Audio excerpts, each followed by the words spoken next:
All right, folks, I apologize for the background noise. It's very windy.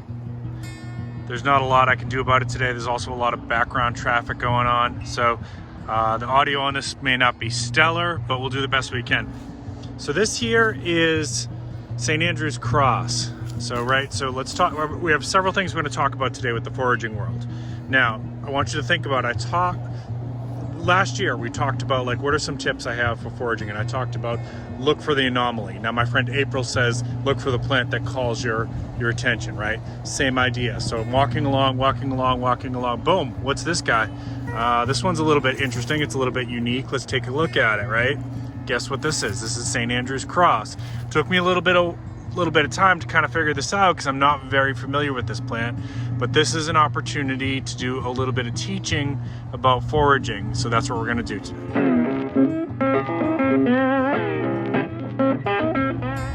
All right, folks, this is an opportunity to talk about a couple very important lessons that I've been meaning to talk about with my foraging videos.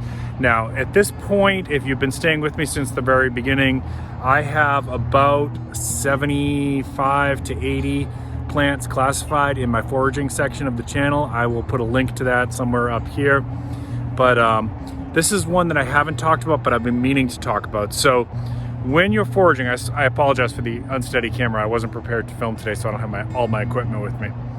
When you're foraging, right, and when you're learning about these medicinal plants, there's a few things to keep in mind. And there's a reason why, number one, there's a reason why I don't say I don't say exactly this is used for this. I say some people say they have had benefit to this, right? And I say not medical advice. I'm not giving you medical advice here, because the truth of this is that the chemistry of plants is a lot more complex, and the chemistry of people's bodies is a lot more complex than to give a simple answer. And I work in the field of mental health, and this exists in mental health as well. Sometimes we have a medicine that works for a particular condition.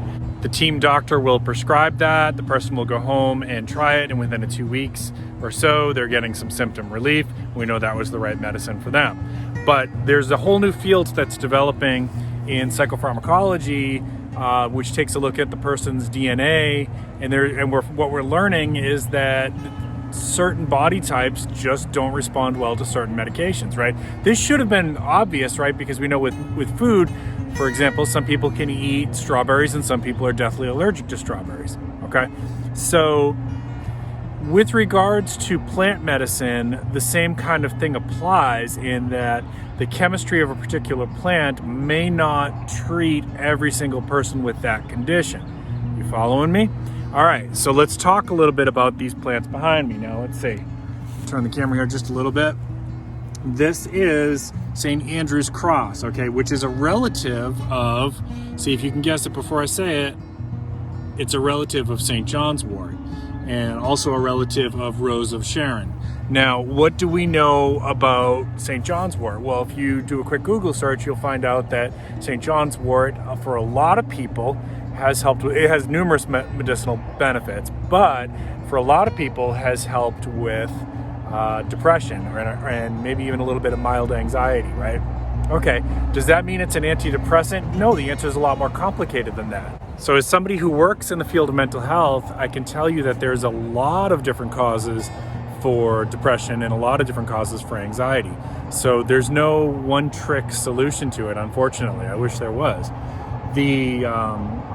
So should you take St. John's wort or should you take St. Andrew's Cross as part of your medicinal plants? Well, the answer to that is maybe, but you need to talk to your doctor about it.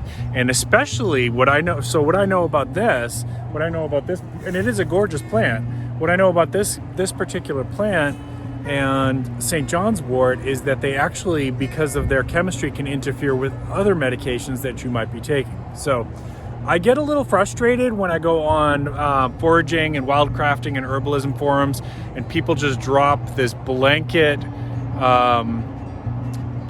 advice.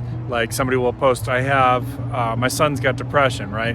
What should he take? And then you'll have like 15 posts of people saying, oh, he should take St. John's wort. Now, these people don't necessarily have bad intentions. In fact, I think they're well-meaning, but the information can actually be a little bit dangerous, especially if that person has not the right body chemistry for this, or is taking something else that's going to interfere with this. And I know for a fact that there are medications that you cannot take St. John's wort with. Not going to get into all of that right now because it's way too complicated, and I'm starting to get a little bit outside my wheelhouse with that.